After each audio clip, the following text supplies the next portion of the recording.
ಹಿಂದೆ ಒಂದು ಇದರಲ್ಲಿ ಸಾಧು ಕೋಕಿಲ ಅವರು ಹೇಳ್ತಾರೆ, ಕನ್ನಡ ಚಿತ್ರರಂಗ ಅನ್ನೋದು ಸ್ವಲ್ಪ ದಿನ ಮಟ್ಟಿಗೆ ಮಾತ್ರ ಇರುತ್ತೆ, ಆಮೇಲೆ ಅಂತ ಹೋಗ್ಬೇಕಂತ. ಅದನ್ನ ನೀವು ಮಾಡೋದಾದ್ರೆ ಯಾರ ಹೇಳಿಕೆಯನ್ನು ವ್ಯಷ್ಟಿ ಪ್ರಜ್ಞೆಯಲ್ಲೇ ನೋಡಬೇಕು. ನಾವು ಸಮಷ್ಟಿದೇ ಬೇರೆ ಇರುತ್ತೆ. ಯಾಕಂದ್ರೆ ನಾವು ಯಾವಾಗಲೂ ಹೇಳುವಂಥದ್ದು ನೋಟಕರೇ ಮಾಟಕರು ಅಂತ. ತೀರ್ಮಾನ ನೋಡಬೇಕೇ ಬೇಡವೇ ಅನ್ನೋದು ಮಾಡೋದೆಲ್ಲ ಸಹೃದಯ ಪ್ರೇಕ್ಷಕರು. ನಾವು ಹೇಳೋದ್ರಿಂದ ನಾವು ಹತಾಶರಾಗಿರ್ಬಹುದು, ನಾವು ಭ್ರಮನಿರಸರ ಆಗಿರ್ಬೋದು, ಅಥವಾ ನಮಗೆ ಬೇಸರ ಆಗಿರ್ಬೋದು ಯಾವುದೊಂದು ಕಾರಣಕ್ಕಾಗಿ. ಅದು ಅಂತಿಮವಾದಂಥ ಸಾರ್ವಕಾಲಿಕ ಸತ್ಯಗಳನ್ನು ಯಾರು ನಾವು ಹೇಳ್ತಾ ಇರೋದಿಲ್ಲ. ಆಯಾ ಸಾಂದರ್ಭಿಕವಾದ ಹೇಳಿಕೆಗಳನ್ನು ನಾವು ದೊಡ್ಡದಾಗಿ ಮಾಡೋಕ್ಕೂ ಅವಕಾಶವಿರೋದಿಲ್ಲ. ಅಂತಿಮವಾಗಿ ಎಲ್ಲಿವರೆಗೂ ಪ್ರೇಕ್ಷಕ ನನಗೆ ಇನ್ನು ನಾನು ದೃಶ್ಯ ಮಾಧ್ಯಮದಲ್ಲಿ ಯಾವುದೇ ಕಾರಣಕ್ಕೂ ತೊಡಗಿಕೊಳ್ಳೋದಿಲ್ಲ, ಯಾವ ರೀತಿಯಲ್ಲೂ ತೊಡಗಿಕೊಳ್ಳೋದು ಹೇಳುವವರೆಗೆ ನಮ್ಮೆಲ್ಲರ ಯಾರೇ ಹೇಳಿದ್ರು ಸಹ ನಮ್ಮೆಲ್ಲರ ಹೇಳಿಕೆಯು ಗೌಣವಾಗಿಬಿಡುತ್ತೆ. ನೀವು ಯಾವ ತರ ನೋಡ್ತಾ ಇದ್ದೀರಾ ಸರ್ ಈಗಿನ ಚಿತ್ರರಂಗದ ಪರಿಸ್ಥಿತಿನ? ಎಲ್ಲೋ ಅನ್ಎಕ್ಸ್ಪೆಕ್ಟೆಡ್ ಆಗಿ ಸಿನಿಮಾ ಗೆಲ್ಲುತ್ತೆ, ಇಲ್ಲ ಚೆನ್ನಾಗಿ ಮಾಡಿರುವಂತ ಸಿನಿಮಾಗಳನ್ನು ಸೋತಿರುವಂತ ಉದಾಹರಣೆಗಳಿದೆ. ಸೊ ನೀವು ಹೇಗೆ ನೋಡ್ತಾ ಇದ್ದೀರಾ? ಪದ್ಮಗಂಧಿ ಈ ವಿಚಾರಕ್ಕೆ ಬಹಳ ಒಳ್ಳೆಯ ಸಂವಾದಿಯಾಗಿ ದಕ್ಕಬಲ್ಲದು. ಪದ್ಮಗಂಧಿಯನ್ನ ಪ್ರೇಕ್ಷಕ ವರ್ಗ ನಿಜವಾದ ಅರ್ಥದಲ್ಲಿ ನಾನಿದನ್ನು ನೋಡದೆ ಹೋದ್ರೆ ಏನಾದ್ರು ಕಳ್ಕೊಂಡೇನು ಅನ್ನೋ ಅರ್ಥದಲ್ಲಿ ಧಾವಿಸಿ ಬಂದು ನೋಡ್ತಾರೆ ಅನ್ನೋ ಭರವಸೆ ನಮ್ಮೆಲ್ಲರದು, ಇಡೀ ತಂಡದ್ದು. ಅದಲ್ಲದೆ ಯಾರು ಶುದ್ಧ ಮನಸ್ಕರಾಗಿ, ನಮ್ಮಲ್ಲಿ ಸಿದ್ಧಹಸ್ತರು ಇರ್ತಾರೆ, ಶುದ್ಧಹಸ್ತರು ಇರ್ತಾರೆ. ಸಿದ್ಧಹಸ್ತರು ಅವರು ಮಾರುಕಟ್ಟೆಯನ್ನೇ ಗಮನಿಸಿಕೊಂಡು ಏನಾದ್ರು ಮಾಡಬೇಕು ಅಂತ ಯೋಚನೆ ಮಾಡ್ತಿರ್ತಾರೆ. ಶುದ್ಧಹಸ್ತರು ಪಾಪ ಅವರು ಸಿದ್ಧಹಸ್ತರು ಆಗಿರ್ತಾರೆ. ನಾವು ಯಾವಾಗಲೂ ಯೋಚನೆ ಮಾಡೋದೇನೆಂದ್ರೆ ಸಿದ್ಧಿಗಳನ್ನು ಪಡ್ಕೊಂಡವರು ಪ್ರಸಿದ್ಧಿಗಾಗಿ ಹಾತೊರೆಯೋಲ್ಲ ಅಂತ. ಯಾರು ಸಿದ್ಧರಿದ್ದಾರೆ ಅವರು ಪ್ರಸಿದ್ಧ ಆಗೋಕ್ಕೂ ಬಯಸೋಲ್ಲ. ಆ ಥರದ ಶುದ್ಧ ಹಸ್ತದಿಂದ, ಸಮಚಿತ್ತದಿಂದ, ಸಮಭಾವದಿಂದ, ಸಮದೃಷ್ಟಿಯಿಂದ ಸುಮನಸ್ಕರಾಗಿ ಮಾಡಿದಂಥ ತಂಡ ಇದು ಪದ್ಮಗಂಧಿ ಚಿತ್ರ. ಸುಮನಸ್ಕರಾಗಿ ಮಾಡಿದಂಥ ಚಿತ್ರ ಆಗಿರೋದ್ರಿಂದ ನಾವೆಲ್ಲ ಆಶಾವಾದಿಗಳು. ನಾವೆಂದು ನಿರಾಶೆಯಿಂದ, ಹತಾಶೆಯಿಂದ ಇದು ಆಗಲೇ ಇನ್ನೇನು ಮುಗ್ದೇ ಹೋಯ್ತು, ಜಗತ್ತೇ ಮುಗಿದೋಯ್ತು ಅಂತಂದರೆ ಇವತ್ತಿನ ರಾತ್ರಿ ಇಂದಿನ ಈ ಕ್ಷಣವನ್ನು ಕಳ್ಕೊಂಡು ಹಾಗೆ ನಾವು. ಆ ಕಾರಣಕ್ಕೆ ಜಗತ್ತು ತುಂಬ ವಿಶಾಲವಿದೆ, ವಿಸ್ತಾರವಿದೆ. ಎಷ್ಟೋ ಲಕ್ಷೋಪಲಕ್ಷ ವರ್ಷಗಳಿಂದ ಇದು ನಡ್ಕೊಂಡು ಬಂದಿದೆ ಅಂತಂದರೆ ಮುಂದಿನ ಲಕ್ಷೋಪಲಕ್ಷ ವರ್ಷಗಳು ನಡೆಯುತ್ತೆ ಅನ್ನೋ ಭರವಸೆ, ಆ ಆಶಾವಾದದಿಂದಲೇ ನಾವೆಲ್ಲ ಬದುಕ್ತೇವೆ. ಆದ್ದರಿಂದ ಚಿತ್ರರಂಗವು ಹಾಗೆ ಸುಲಭವಾಗಿ ಕಣ್ಮರೆ ಆಗುವಂಥದ್ದಲ್ವಲ್ಲ. ಚಿತ್ರರಂಗ ಅಂತಂದರೆ ಒಂದು ದೃಶ್ಯ ಮಾಧ್ಯಮದ ಒಂದು ಸಣ್ಣ ವಿಭಾಗ ಅಷ್ಟೇ. ಈಗ ನೀವು ಬೆರಳು ತುದಿಯಲ್ಲಿ ಏನು ಜಗತ್ತೇ ಸಿಕ್ಕಿದೆ ಅಂತ ಹೇಳ್ತಿದ್ದೀರಿ ನೀವು, ಅದೆಲ್ಲೂ ದೃಶ್ಯ ಮಾಧ್ಯಮದ ವಿಭಾಗವೇ ಅದೇ. ಎಲ್ಲರೂ OTT ಕಡೆಗೆ ಒಲವು ತೋರಿಸ್ತಿದ್ದಾರೆ. ನಿಮ್ಗೆ ಏನಾದ್ರು OTT ಏನಾದ್ರು ಪ್ರಿಪರೇಷನ್ ಆಗಿದೆಯಾ? ಇಲ್ಲ ಥಿಯೇಟರ್ ಕೊಟ್ಟಿಲ್ಲ? ನಮಗೆ ವೇದಿಕೆ ಬಹಳ ಮುಖ್ಯ ಅಂತ ಅನ್ನೋದಿಲ್ಲ. ನಾವು ಮನೆಯಲ್ಲಿ ಬಂದು ಅಕಸ್ಮಾತ್ ನೋಡ್ತೀವಿ ಅಂತ ಒಂದು 25 ಜನರು ಹಾಗೆಲ್ಲ ಆಗಿದ್ದು ಇದೆ. ಒಂದಷ್ಟು ವಿದ್ವಾಂಸರು ನಿಮ್ಮನ್ನು ನಾವು ಬೇಗ ನೋಡಬೇಕು, ನಿಮ್ಮಲ್ಲಿ ಅದು ನಿಮ್ಮ ಬಿಡುಗಡೆ ಆಗುವವರೆಗೂ ಕಾಯೋಕೆ ನನಗೆ ಆಗ್ತಿಲ್ಲ, ತವಕ ಹೆಚ್ಚಾಗ್ತಿದೆ ಅಂತ ಹೇಳಿದಾಗ ಆ 25 ಜನರನ್ನು ಕರೆತಂದು ನಮ್ಮ ಕಚೇರಿಯಲ್ಲಿ, ನಮ್ಮ ಕಾರ್ಯಾಲಯದಲ್ಲೇ ಕೂಡಿಸಿ ಇವರಿಗೆ ತೋರಿಸಿದ್ದೂ ಇದೆ. ಈ ರೀತಿಯೆಲ್ಲ ಇರೋದ್ರಿಂದ ಸಹಜವಾಗಿ ಯಾವ ವೇದಿಕೆ ಆದರೂ ನಮಗೇನು ಅಪಥ್ಯವಲ್ಲ. ನಾವೆಲ್ಲ ವೇದಿಕೆಗಳನ್ನು ನೀವು ನೋಡುವ ಎಲ್ಲಿವರೆಗೂ ನೋಡುವವರಿದ್ದಾರೆ ಅಲ್ಲಿವರೆಗೂ ಈ ಬಗೆಯ ಚಿತ್ರಗಳನ್ನು ಮಾಡುವವರು ಇರ್ತಾರೆ. ಚಿತ್ರ ಮೊದಲಾಗಬೇಕು, ಮೊದಲು ಬಿಡುಗಡೆಯಾಗಿ ಆನಂತರವೇ ಅದರ ಬಗ್ಗೆ ಮಾತು ಮಂಥನ ಅನ್ನೋದು ತಮಗೆ ಗೊತ್ತೇ ಇದೆ. ಹಾಗಾಗಿ ಆ ಥರದ್ದು ಏನು ಮಾಡಬೇಕಾದ್ರೂ ಆ ಥರದ್ದು ಯಾವುದನ್ನು ನಾವು ಹೀಗಡಿಯೋದಿಲ್ಲ. ಅದೆಲ್ಲ ಯಾಕೆ ಹಾಕಬೇಕು ಅಂತ ಯಾವ ಬಗೆಯ ವಿಭಾಗೀಕರಣ ಇಲ್ಲ. ಯಾವ ವೇದಿಕೆಯಾದರೂ ನಮಗೆ ಉದ್ದೇಶ ಏನಂದ್ರೆ ಪ್ರದರ್ಶನದಲ್ಲಿ ನಿಜವಾಗಿರೋದು ದರ್ಶನ, ಜನರನ್ನ ತಲುಪಬೇಕು, ಅದು ಮುಖ್ಯ. ವೇದಿಕೆ ಪರವಾಗಿಲ್ಲ. ಪದ್ಮಗಂಧಿಯಲ್ಲಿ ಸಾಕಷ್ಟು ಕೋಇನ್ಸಿಡೆನ್ಸ್ ವಿಷಯಗಳು ನೀವು ಹೇಳಿದ್ರಿ. ಲೈಕ್ ಹೀರೋಯಿನ್ ಅಥವಾ ಹುಡುಗಿಯ ಹೆಸರು ಕೂಡ ಪದ್ಮ ಅಂತದ, ಆ ತರದ ವಿಷಯಗಳು ಎಷ್ಟಿದೆ ಸರ್? ಪದ್ಮಗಂಧಿ ಕುರಿತಾಗಿ ಅಹೋರಾತ್ರಿ ಮಾತಾಡೋಷ್ಟು ಸಂಗತಿಗಳು ನಮಗಿವೆ. ಅದು ಎಷ್ಟು ರಂಜನೆ. ಈ ಮಾತು ಇದೆಯಲ್ಲ, ನಮ್ಮ 4 ಜನರ ಸುಮ್ಮನೆ ನೀವು ಹಾಗೆ ನೀವು ಪ್ರಶ್ನೆಗಳನ್ನು ಕೇಳಿದ್ರೆ ನಿಮ್ಮಷ್ಟಕ್ಕೆ ನೀವು ಮಾತಾಡ್ಕೊಳ್ಳಿ ಅಂತ ಹೇಳಿದ್ರೆ, ನಾವು ಮಾತಾಡೋದು ಎಷ್ಟಿದೆ ಅಂತ ಹೇಳಿದ್ರೆ ಇಡೀ ರಾತ್ರಿ ತೀರುವಷ್ಟು, ರಾತ್ರಿ ಇರುಳುಗಳದು ಬೆಳಗಾಗುವಷ್ಟರೊಳಗೂ ನಮಗೆ ಇನ್ನೂ ಅಷ್ಟು ಸಂಗತಿಗಳು ಇವೆ. ಯಾಕೆಂದರೆ ಸಾಮಾನ್ಯವಾಗಿ ಎಲ್ಲ ಚಿತ್ರಕರ್ಮಿಗಳಿಗೂ ಅದನ್ನು ಈ ಮಾತಿದ್ದೇ ಇರುತ್ತೆ. ಆದರೆ ಇಲ್ಲಿನ ವಿಶೇಷ ಏನು ಅಂತ ಹೇಳಿದ್ರೆ, ಇದು ನಮ್ಮನ್ನು ಒಂದು ಬೌದ್ಧಿಕ ಔನ್ನತ್ಯಕ್ಕೆ ಅದು ಹೊರಚಿತ್ತು. ಅಂದರೆ ನಾವು ನಿಕಷಕ್ಕೆ ಒಡ್ಡಿದಂಥದ್ದು. ಪದ್ಮಗಂಧಿ ಅನ್ನೋದು ಕೇವಲ ಯಾವುದೋ ಒಂದು ಕಥಾಚಿತ್ರ ಅಂತ ಆದರೂ ಸಹ ಕೇವಲ ಒಂದು ಕಥೆಯ ಜಾಡನ್ನು ಹಿಡಿದು ಒಂದು ಎಳೆಯನ್ನು ವಿಸ್ತರಿಸ್ತಾ ಹೋದದ್ದಲ್ಲ. ಇಲ್ಲಿ ಇದನ್ನು ಹೇಗಪ್ಪ ಕಡಿತಗೊಳಿಸೋದು ಹೇಗೆ, ಅಷ್ಟೊಂದು ವಿಸ್ತಾರವಾದಂಥ ಒಂದು ವಿಷಯವನ್ನು ಕಡಿತಗೊಳಿಸೋದು ಹೇಗೆ ಅನ್ನೋದೇ ದೊಡ್ಡ ಸವಾಲಾಗಿತ್ತು ನಮಗೆ. ಇಷ್ಟು ಕ್ಲುಪ್ತವಾಗಿ ಹೇಗೆ ಹೇಳೋದು ಸಾಧ್ಯ? ಅದು ತುಂಬ ವಿಸ್ತಾರವಾದಂಥ, ತುಂಬ ವಿಶಾಲವಾದಂಥ ಒಂದು ವಿಷಯ ಸಂಗ್ರಹ ಏನಿದೆಯಲ್ಲ, ಅದನ್ನು ಒಂದು ಸಣ್ಣ ಎಳೆಯಲ್ಲಿ ಹೇಳಿ ಮುಗಿಸೋದು ಹೇಗೆ, ಅದಕ್ಕಾಗಿ ನಾವು ಮಾಡ್ಕೊಳ್ಬೇಕಾದ ತಯಾರಿ ಏನು, ಅದಕ್ಕೆ ಪೂರಕವಾಗಿ ಇಡೀ ತಂಡ ಹೇಗೆ ಸಂವಾದಿಯಾಗಿ ಕೆಲಸ ಮಾಡ್ತದೆ, ಅದಕ್ಕೆ ನಿರ್ಮಾತೃ ಎಲ್ಲಿಂದ ಕಷ್ಟಪಟ್ಟು ತಂದು ಅದಕ್ಕೆಲ್ಲ ಆ ದಿನದ್ದು ನಮ್ಗೆ ಗೊತ್ತಿರೋ ಹಾಗೆಲ್ಲ ವಾಣಿಜ್ಯವೇ. ನಾವು ಯಾವ ಬಗೆ ತೆರನಾದ ಸಿನಿಮಾಗಳನ್ನು ಮಾಡಿದವಾಗ ಸಹ ವಾಣಿಜ್ಯ ಬಹಳ ಪ್ರಧಾನವಾಗಿ.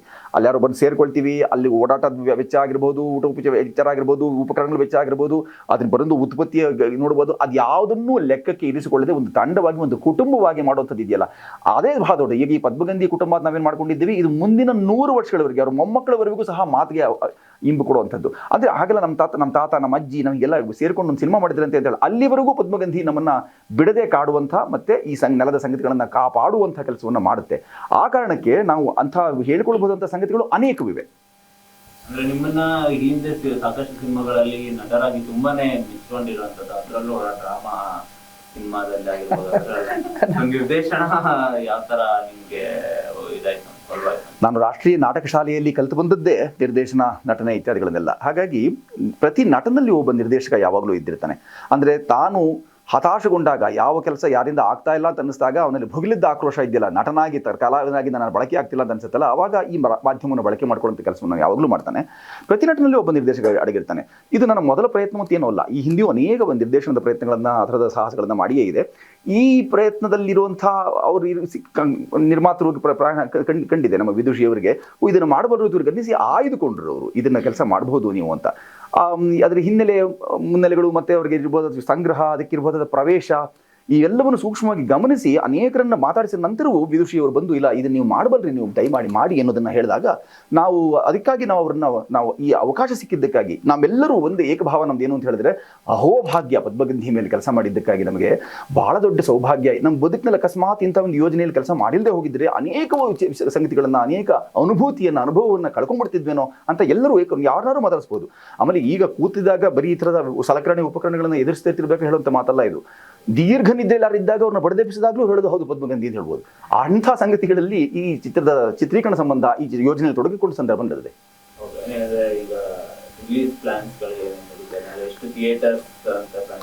ಕರ್ನಾಟಕದಾದ್ಯಂತ, ವಿಶಾಲ ಕರ್ನಾಟಕ ಅಷ್ಟೇ ಅಲ್ಲದೆ ಇದು ಕನ್ನಡ, ಸಂಸ್ಕೃತ, ಹಿಂದಿ ಭಾಷೆಯಲ್ಲಿ ಆಗಿರೋದ್ರಿಂದ ಹಿಂದಿ, ಉತ್ತರ ಭಾರತದಲ್ಲೆಲ್ಲ ಹಿಂದಿಗೆ ಅನೇಕ ಬೇಡಿಕೆಗಳಿವೆ.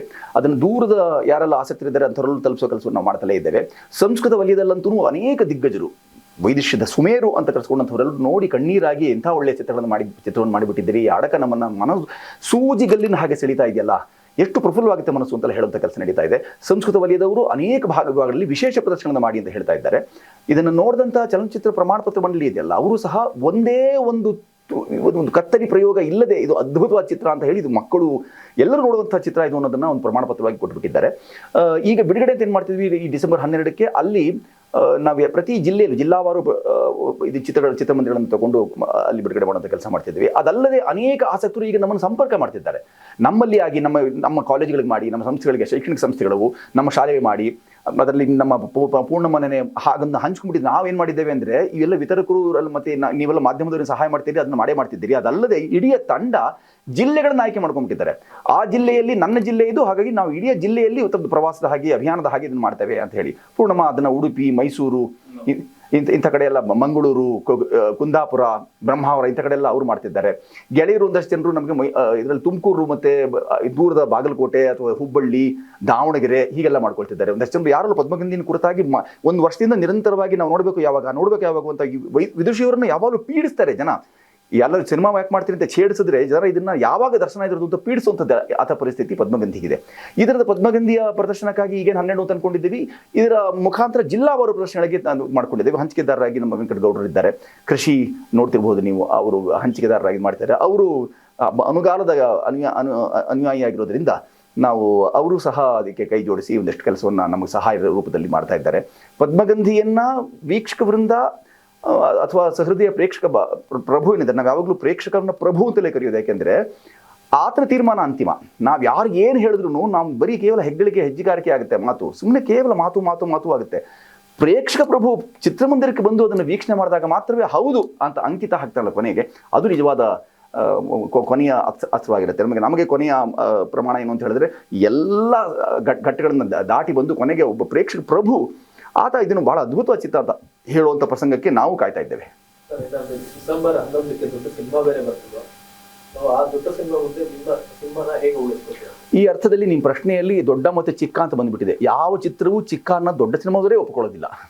ನೀವು ಚಿಕ್ಕ ಸಿನಿಮಾ ಮಾಡಿದ್ರಿ, ನಾನು ದೊಡ್ಡ ಸಿನಿಮಾ ಮಾಡಂತ ದೊಡ್ಡ ಸಿನಿಮಾದವರೇ ಅಕಸ್ಮಾತ್ ಹೇಳಿಬಿಟ್ಟಿದ್ರೆ ಅದೇನೋ ಆಗ್ಬೋದಾಯ್ತು. ಯಾರೂ ಚಿಕ್ಕ ದೊಡ್ಡ ಅಂತ ಇಲ್ಲ. ಜೊತೆಗೆ ನಾವು ಸಹಚರರು ನಾವು ಒಟ್ಟೊಟ್ಟಿಗೆ ದೊಡ್ಡ ನಟ ಚಿಕ್ಕ ನಟ ಎಂದೂ ಇರಲ್ಲ ಅಂತ ದೊಡ್ಡವರೇ ಹೇಳಿದ್ದಾರೆ.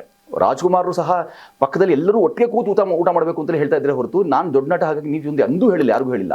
ಆ ಭೇದಗಳನ್ನು ನಾವು ನೋಡ್ಕೊಳ್ತೀವಿ. ಆದರೆ ಆ ಥರದ್ದು ಯಾವುದು ಭೇದ ಎಲ್ಲೂ ಇಲ್ಲ, ದೊಡ್ಡ ಚಿಕ್ಕ ಅಂತ ಎಲ್ಲೂ ಇಲ್ಲ. ನನಗೆ ಗೊತ್ತಿರೋ ಹಾಗೆ ನಮ್ಮ ಸಾಹಚರ್ಯ, ನನ್ನ ಸ್ನೇಹ ಎಂಥದ್ದು ಅಂತ ಹೇಳಿದ್ರೆ ಆ ದೊಡ್ಡ ಚಿತ್ರದ ಇಡೀ ತಂಡದೊಟ್ಟಿಗೆ, ಬರೀ ಕೇವಲ ನಮಗೆ ದಚ್ಚು ಅಷ್ಟೇ ಅಲ್ಲ, ಇಡೀ ತಂಡದೊಟ್ಟಿಗೆ ನನ್ನ ಅವಿನಾಭಾವ ಸಂಬಂಧ ಹೇಗಿದೆ ಅಂತ ಹೇಳಿದ್ರೆ, ನಿಮ್ಗೆ ಏನು ನೆರವಾಗಬೇಕು ಹೇಳಿ, ನಾವು ನಿಮಗೆ ನೆರವಾಗ್ತೀವಿ, ಒಳ್ಳೆ ಚಿತ್ರ ಮಾಡಿದ್ದೀರಿ, ನಿಮಗೂ ಅನುಕೂಲವಾಗಲಿ ಅಂತ ನಾ ಹೇಳೋದು ಅದೇ ಮಾತನ್ನ.